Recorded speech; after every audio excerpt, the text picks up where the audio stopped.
Mari Bapak Ibu Saudara, kita mau sama-sama berdoa. Doa Bapa kami tirukan seperti apa yang saya ucapkan. Bapa kami yang ada di dalam surga, Bapa kami yang ada dalam sorga, dikuduskanlah namamu, dikuduskanlah namamu, datanglah kerajaanmu, datanglah kerajaanmu, jadilah kehendakmu jadilah kehendakmu di bumi ini seperti di dalam surga. di dalam sorga. Bapa yang baik, Bapa yang baik, berikanlah kami pada hari ini berikanlah kami pada hari ini rezeki yang menjadi bagian kami rezeki yang jadi bagian kami secukupnya, cukup untuk memberikan pinjaman memberikan pinjaman kepada banyak kepada banyak bangsa, sedangkan kami sendiri sedangkan kami sendiri tidak punya pinjaman. tidak punya pinjaman. Cukup untuk menjadi saksi Tuhan, menjadi saksi Tuhan, mulai dari Yerusalem, Yudea, Samaria, sampai ke ujung-ujung bumi. Cukup untuk menjadikan semua bangsa murid Kristus, membaptis mereka dalam nama Tuhan Yesus. Terima kasih Bapa untuk rezeki yang secukupnya, dan ampunilah dosa-dosa kami, ampunilah kesalahan kami, seperti kami pun mengampuni orang-orang yang bersalah kepada kami. Dan jangan masukkan kami ini ke dalam pencobaan, tetapi bebaskanlah kami dari segala yang jahat. Sebab Engkaulah yang mempunyai kerajaan, kuasa, dan kemuliaan sampai selama-lamanya. Dalam nama Tuhan Yesus, kami sudah berdoa. Amin. Mari Bapak Ibu sekalian, mari kita sekarang bersama-sama membacakan Mazmur 91. Alkitab berkata, mati dan hidup dikuasai oleh lidah. Siapa suka menggemakannya akan memakan buahnya, dan iman timbul dari pendengaran akan firman Tuhan. Mari kita baca Mazmur 91 bersama-sama dalam hitungan ketiga. 1, 2, 3. Orang yang duduk dalam lindungan yang maha tinggi dan bermalam dalam naungan yang maha kuasa akan berkata kepada Tuhan, tempat perlindunganku dan kubu pertahananku, Allahku yang kupercayai. Sungguh, Tuhanlah yang akan melepaskan aku dari jerat penangkap burung dan dari penyakit sampar yang busuk. Dengan kepaknya, Tuhan akan melindungi aku. Di bawah sayapnya, aku akan berlindung. Kesetiaan Tuhan ialah perisai pagar tembok. Amin. Aku tak usah takut terhadap kedahsyatan malam, terhadap panah yang terbang di waktu siang, terhadap penyakit sampar yang berjalan di dalam gelap, terhadap penyakit menular yang mengamuk di waktu petang. Walau 1.000 orang rebah di sisiku dan 10.000 di sebelah kananku, tetapi itu tidak akan menimpa aku. Aku hanya menontonnya dengan mataku sendiri dan melihat pembalasan terhadap orang-orang fasik. Sebab Tuhan ialah tempat perlindunganku, yang maha tinggi telah kubuat tempat perteduhanku. Amin. Malapetaka tidak akan menimpa aku, dan tulah tidak akan mendekat kepada kemahku. Sebab malaikat-malaikat Tuhan akan diperintahkan oleh Tuhan kepadaku untuk menjaga aku di segala jalanku. Para malaikat Tuhan akan menatang aku di atas tangannya, supaya kakiku jangan terantuk kepada batu. singa dan ular tedung akan aku langkahi. Aku akan menginjak anak singa dan ular naga. Sungguh hatiku melekat kepada Tuhan, maka Tuhan akan meluputkan aku. Tuhan akan membentengi aku, sebab aku mengenal nama Tuhan. Bila aku berseru kepada Tuhan, Tuhan akan menjawab. Tuhan akan menyertai aku dalam kesesakan. Tuhan akan meluputkan aku dan memuliakan aku. Dengan panjang umur akan Tuhan kenyangkan aku, dan akan Tuhan perlihatkan kepadaku keselamatan daripadanya. Amin, amin, amin. Di saat ini Tuhan, anak-anak-Mu mau mendengarkan firman-Mu. Berkati ya Tuhan Pastor Hana Istati Rahayu. Biarlah apa yang keluar dari mulutnya adalah datang daripada Engkau. Kami mau mendengar, duduk diam, mencatat, dan juga Tuhan menjadi pelaku firman-Mu.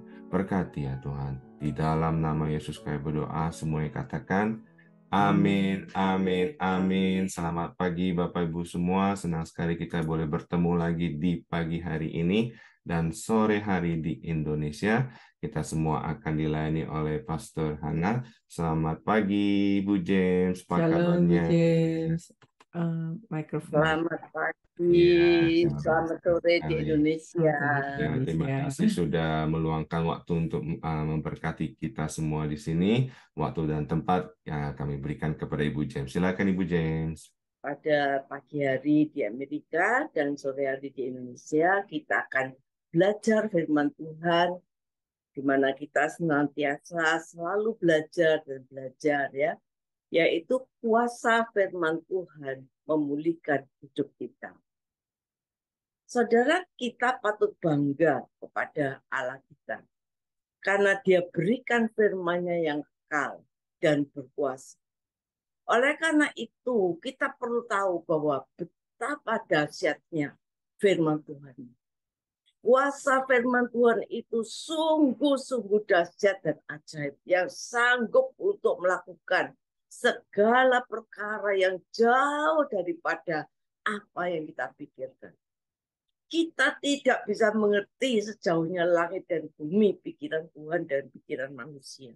Itu benar-benar terjadi. Firman Tuhan berkata, sebab Dia berfirman, maka semuanya jadi. Luar biasa. Kalau Tuhan berfirman, semuanya jadi. Dia memberikan perintah, maka semuanya itu ada. Segala sesuatu dikerjakan oleh firman-Nya. Langit dan bumi dikerjakan oleh firman-Nya. Orang sakit disembuhkan oleh firman-Nya. Rumah tangga berantakan dipulihkan oleh firman-Nya. Orang mati sekalipun dibangkitkan oleh firman-Nya. Dan banyak-banyak hal yang tidak bisa kita mengerti, yang tidak bisa kita pahami, ya, yang tidak mungkin bagi manusia. Tuhan bisa lakukan dengan kuasa firman-Nya. Oleh karena itu kita harus belajar sungguh-sungguh tentang firman-Nya ini. Oleh karena Paulus menjelaskan dalam Roma 1 ayat 16. Sebab itu aku mempunyai keyakinan yang kokoh dalam Injil. Karena Injil adalah kekuatan Allah yang menyelamatkan setiap orang percaya. Pertama-tama orang Yahudi tapi juga orang Yunani. Paulus berkata, aku mempunyai keyakinan yang kokoh. Karena dia mengalami bagaimana Paulus seorang yang pembunuh manusia, saudara, orang yang kejam, keras, tapi bisa diubahkan, saudara. Oleh karena itu dia alami satu keyakinan yang kokoh dalam Injil. Dan kenapa kita perlu belajar Injil itu firman Allah? Karena di dalam Injil ini ada kekuatan Allah yang bisa menyelamatkan setiap orang percaya. Menyelamatkan apa? Menyelamatkan di dalam segala sesuatu. Perkara kehidupan kita, kegagalan kita, keterpurukan kita, sakit penyakit kita, semua masalah apapun, saudara. Tuhan sanggup memulihkan melalui firman-Nya. Karena Dia berkata, apa yang kufirmankan harus jadi. Apa yang kuperintahkan semuanya pasti ada. Oleh sebab itu, apapun masalah kita, kegagalan kita, tantangan kita, jangan cari yang lain. Saudara. Carilah Tuhan dan firman-Nya. Maka firman Tuhan ini menjadi kekuatan kita. Firman Tuhan yang memulihkan, menghibur kita. Firman Tuhan berkata, carilah kerajaan Allah. Maka semuanya itu akan ditambahkan padamu. Semuanya apa? Semua yang kita perlukan. Semua yang tidak mungkin. Semua yang tidak pernah kita pikirkan, yang tidak kita ketahui. Semuanya Tuhan bisa berikan. Bahkan ditambah-tambahkan di dalam kehidupan kita. Kalau kita mencari Tuhan dan firman-Nya. Hari ini kita mau belajar tentang kuasa Allah. Kuasa firman. Yang pertama, firman Allah mempunyai kuasa untuk membangkitkan iman. Firman Tuhan berkata, iman timbul dari pendengaran, dan pendengaran akan firman Tuhan. Roma 10 ayat 17. Setiap orang yang mendengarkan firman Tuhan, maka imannya itu akan timbul. Imannya akan dibangkitkan. Persoalan apapun yang kita hadapi, kalau kita percaya apa yang dikatakan firman Tuhan, maka pasti ada jalan keluarnya. Amin. Saudara, itu yang terjadi. Kalau kita sungguh-sungguh mendengarkan firman, maka kita ada timbul. Kalau kita sudah beberapa hari ya nggak pernah mendengarkan firman, hidup kita ini akan kosong. Hidup kita ini akan kosong. Dan apabila ada suatu benturan yang terjadi, saudara, kita nggak ada kekuatan untuk menyerang kembali, untuk bangkit kembali. Kita jadi terpuruk. Amsal 19 ayat 16 berkata, siapa yang berpegang pada perintah Tuhan, itu memelihara nyawanya. Siapa yang berpegang pada perintah memelihara nyawanya. Tapi siapa yang menghina firman akan mati. Imannya mati, pengharapannya mati, rohnya mati, pikirannya mati, saudara. Jadi yang terisi adalah apa yang ada di dunia ini yang mendominan hidup. Sehingga akhirnya tidak punya pengharapan menghadapi sesuatu. Kenapa ya ini terjadi? Apa yang harus aku lakukan? Apa yang harus aku perbuat? Nggak tahu. Karena apa? Mati. Rohnya mati. Saudara, pada waktu satu saat Yesus memerintahkan Petrus dan murid-muridnya naik ke atas perahu, mendahului ke seberang. Pada waktu itu hari sudah gelap, ya, perahu murid-muridnya diombang-ambingkan gelombang. Angin sakar. Kira-kira jam 3 malam. Yesus datang pada mereka berjalan di atas air. Ini sesuatu yang menandakan sesuatu perkara yang mustahil, kan? Berjalan di atas air. Sehingga murid-muridnya bilang, oh itu hantu. Mereka tidak bisa melihat itu. Di tengah-tengah kepanikan. Yesus berkata, ini aku, jangan takut. Tenanglah. Maka Petrus menjawab, apabila engkau suruh aku datang kepadamu. Yesus berkata, datanglah. Ada firman, ada perkataan Tuhan. Datanglah. Iman Petrus dibangkitkan. Dan Petrus bisa berjalan di atas air. Kalau ada firman yang keluar, saudara, yang nggak mungkin bisa mungkin. Kalau kita menghadapi gelombang kehidupan kita yang bergelora demikian, yang membuat kita takut. Tapi kalau ada firman Tuhan, maka firman Tuhan mengatakan, itu akan terjadi. Yang tidak mungkin bisa mungkin terjadi.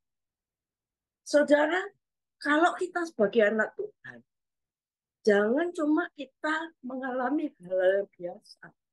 Kita rugi besar kalau kita menghadapi hal yang sepele, cuma flu, ya, cuma batuk, saudara. Itu hal yang sepele biasa, saudara. Tapi ayo minta perkara-perkara yang besar. Berarti. Alami perkara-perkara yang besar. Dengan apa? Percayailah firman. Ketika Petrus merasakan angin, melihat kenyataan, ada angin, kakinya basah, dan mulai tenggelam. Lalu berteriak, Tuhan, Tuhan, tolong aku, Tuhan. Saudara, segera Yesus mengulurkan tangannya, memegang dia dan berkata, hai orang yang kurang percaya, mengapa engkau bimbang? Saudara, bimbang dan ragu ini sering kita dapatkan di tengah-tengah orang percaya, di tengah-tengah kehidupan kita. Karena apa? Kita terpengaruh keadaan.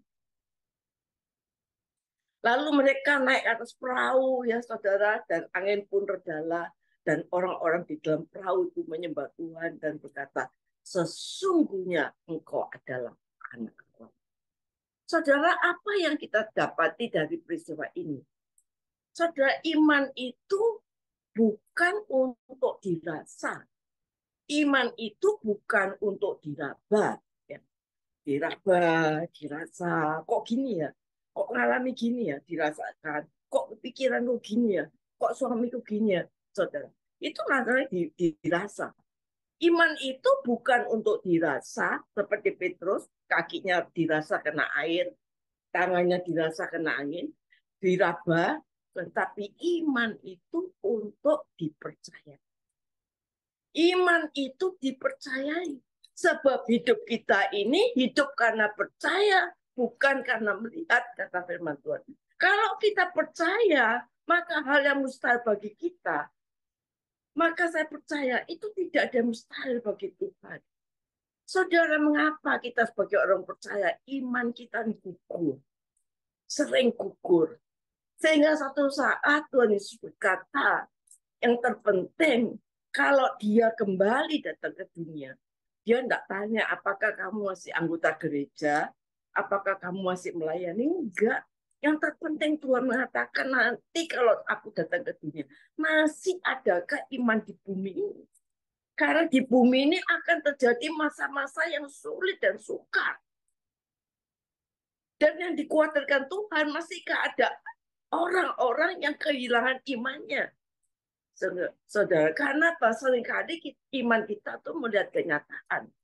Karena itu, firman Tuhan mengatakan, ayo kita belajar firman Tuhan. Saudara, kenapa iman kita sering gugur? Saudara, karena kita tidak kurang mengenal firman.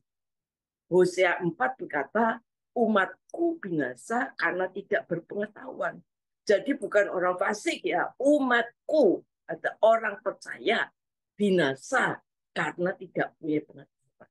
Anak-anak Tuhan, umatku binasa karena tidak punya pengetahuan. Oleh karena itu sore hari ini kita mau belajar. Saya mau tekankan, ayo kita sungguh-sungguh percayai firman Tuhan, kuasa firman Tuhan ini. Saudara, apa yang menyebabkan iman kita gugur? Kekhawatiran, ketakutan.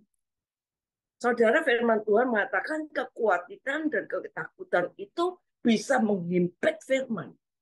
Sehingga firman itu nggak bisa bertumbuh karena dihimpit oleh kekhawatiran. Kita harus punya tanah yang subur sehingga firman itu bertumbuh 30, 60, 100 kali ganda. Saudara, kenapa iman kita suka gugur? Karena iman kita ini tidak statis. Kadang-kadang kita nerima keadaan. Ya wes memang keadaannya demikian. Mau apa lagi? Ya sudah, ini nasibku. Saudara, sebagai anak Tuhan, saya katakan, tidak ada nasib dan takdir. Tuhan sanggup merubah segala sesuatu yang jahat, yang jelek menjadi kebaikan bagi orang yang mengasihi Dia. Nggak ada takdir, saudara. Saya dulu punya pikiran, oh sudah takdir kalau rumah tangga saya berantakan dan bercerai. Tapi saya tahu firman ini. Saya berkata, tidak ada nasib dan takdir. Tuhan sanggup merubah yang tidak baik menjadi baik. Dan itu terjadi, saudara. Iman kita jangan statis. Iman kita harus, kadang-kadang iman kita sudah tidak agresif lagi. Saudara, kita harus punya iman yang berjuang. Jangan mendengar suara iblis. Jangan mendengar suara diri kita. Jangan mendengar suara orang lain. Dulu saya orang berkata, oh percuma Bu Jem, tunggu Pak Jem buat apa? Sudah hilang, sudah bertahun-tahun hilang. Gak mungkin bisa balik. Saudara ingat, hidup kita pada waktu itu Tuhan berkata sama saya, hidupmu bukan dari apa kata orang, tapi hidupmu dari apa kata Tuhan.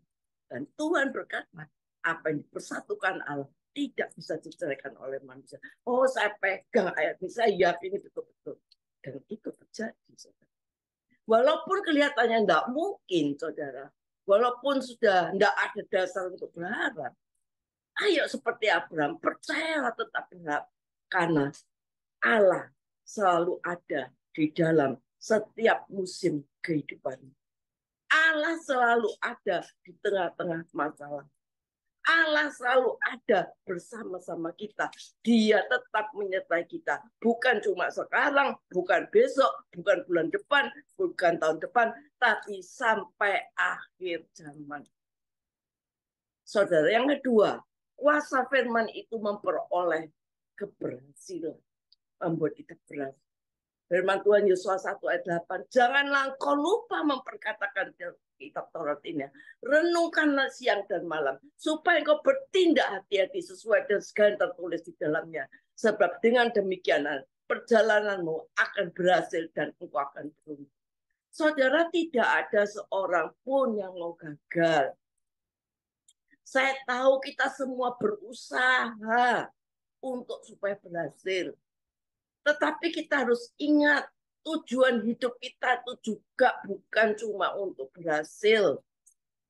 Sesungguhnya tujuan kita itu juga bukan untuk berhasil, tapi menjadi serupa dengan gambar Allah. Itu tujuannya Tuhan menciptakan kita. Bukan untuk berhasil. Berhasil ini adalah perjalanan, saudara. Perjalanan yang kita hadapi menuju kepada gambar Allah itu. Seperti yang saya terangkan 2 hari yang lalu, bahwa waktu kita berjalan menuju ke jalan yang serupa dengan gambar Allah, di kanan kiri kita ini ada perjalanan, yaitu keberhasilan dan kegagalan yang harus kita lalui. Dan kalau kita mau berhasil, saudara, katakan kalau perjalanan kita, bukan tujuan kita ya, kalau perjalanan kita ini mau berhasil, itu ada kuncinya, yaitu tergantung dari perjalanan kita, yaitu yang pertama, utamakan firman Tuhan. Hati-hati dalam perjalanan hidup kita, ya, jangan sampai kita melenceng ke kiri dan ke kanan. Renungkan firman Allah itu siang dan malam, saudara. Firman Tuhan akan berbicara waktu kita merenungkan firman. Firman itu akan berbicara.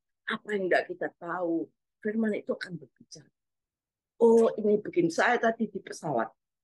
Waktu saya merenungkan apa yang saya mau bawa di Zoom ini, Tuhan berikan ini. Saya renungkan firman Tuhan dan saya tulis ini tadi sebagian di waktu saya 1 jam di pesawat itu. Saya tulis karena Tuhan menambahi. Sebenarnya saya tidak membawakan ini, tapi waktu Tuhan berbicara saya tulis. Saudara, bertindak hati-hati. Jadi hidup kita ini enggak sembarangan. Seperti kata Mazmur 1 ayat 1-3. Orang yang kesukaannya firman Tuhan itu tidak akan pernah layu daunnya. Imannya enggak akan layu. Hidupnya enggak akan layu. Rumah tangganya enggak akan layu. Pekerjaannya enggak akan layu. Selalu menghasilkan buah pada musimnya. Apa yang dibuat-buatnya menjadi berhasil. Kuncinya apa? Kuasa firman Tuhan. Ulangan 28 juga dikatakan, kalau engkau baik-baik mendengarkan suara Tuhan, melakukan dengan setia segala yang diperintahkan kepadamu sampai hari ini, maka Tuhan akan mengangkat engkau dari segala bangsa. Segala berkat itu akan datang kepadamu, menjadi bagianmu, kalau kita mendengarkan suara Tuhan. Saudara, suara siapa yang itu? Sehari-hari suara siapa yang kita dengar?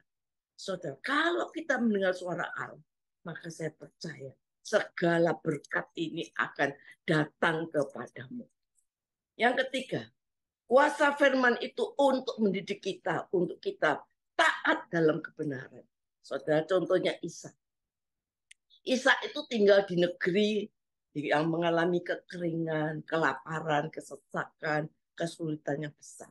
Dan Alkitab mencatat ini bukan untuk pertama kali kelaparan itu terjadi, ya.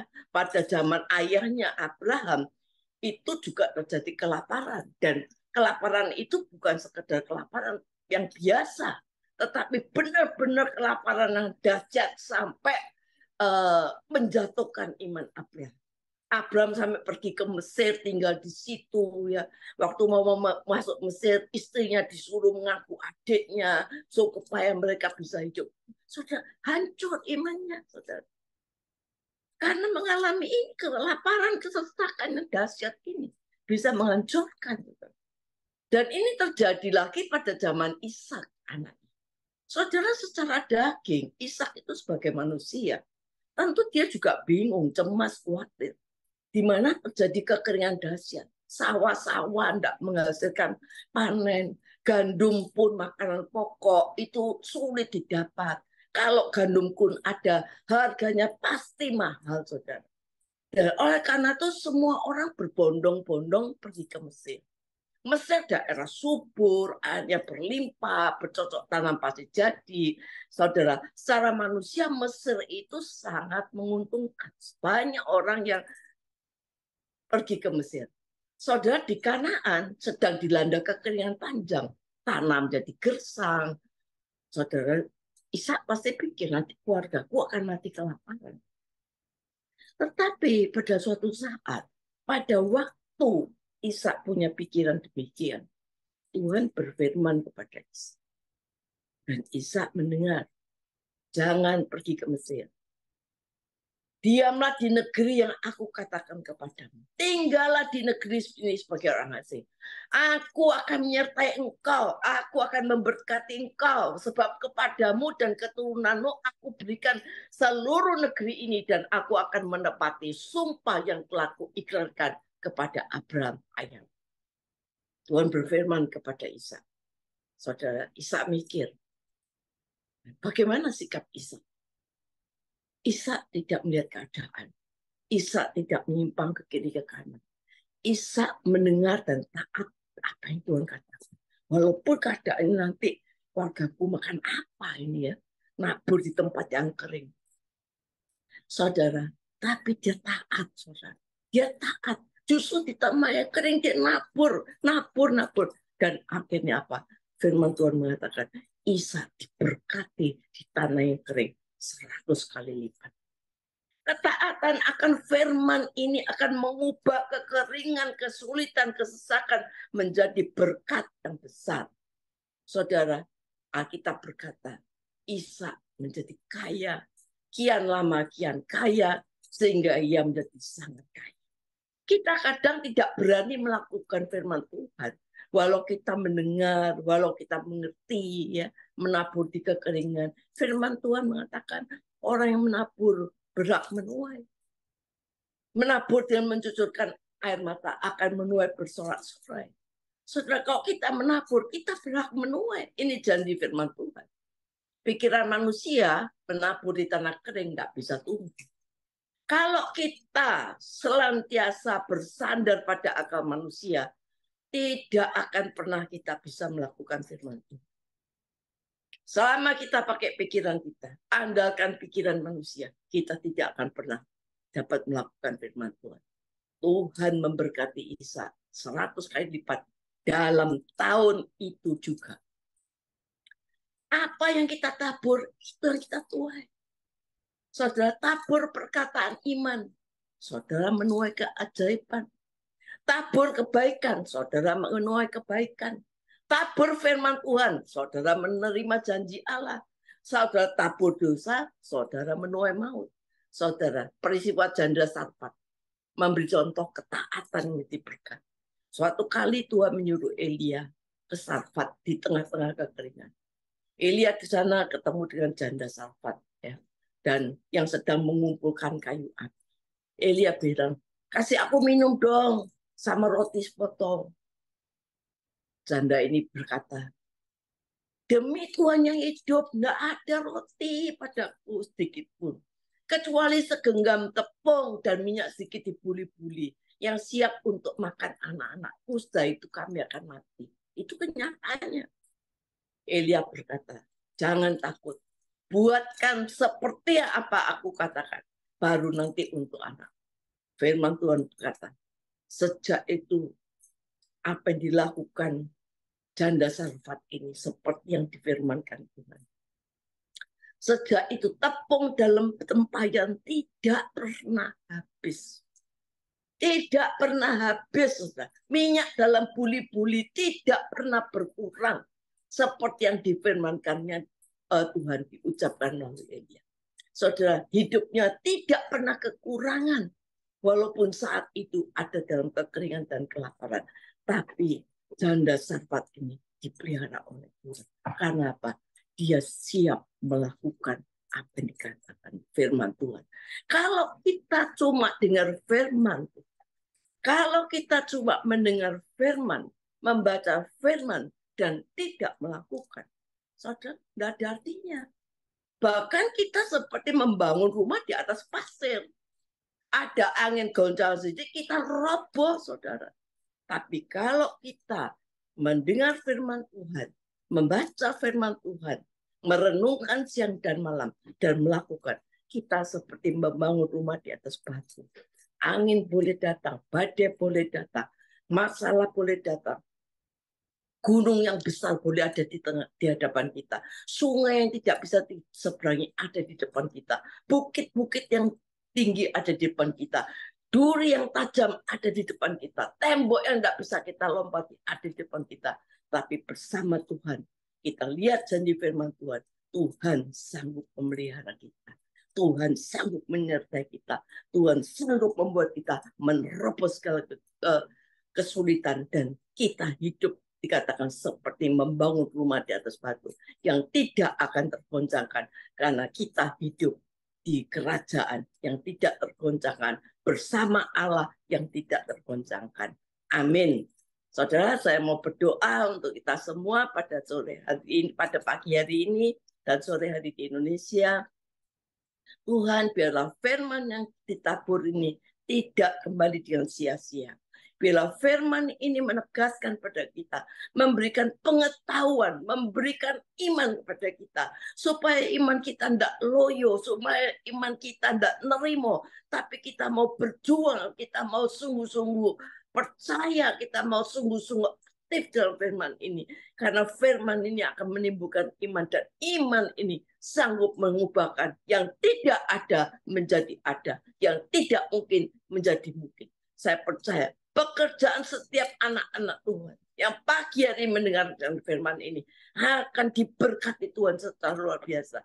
Meskipun dunia dalam kekeringan, dunia dalam keadaan kesusahan, kami percaya anak-anak Tuhan tetap dipelihara oleh Tuhan. Burung pipit di udara saja dipelihara oleh Tuhan. Kita semua tetap dipelihara, diberkati oleh Tuhan. Bahkan bukan menjadi ekor, tetapi menjadi kepala. Rumah tangga diberkati oleh Tuhan. Anak-anak yang sekolah diberkati oleh Tuhan. Terima kasih Tuhan. Biarlah berkat-Mu mengalir dari tempat yang tinggi pada anak-anak-Mu semua dan keluarganya. Amin.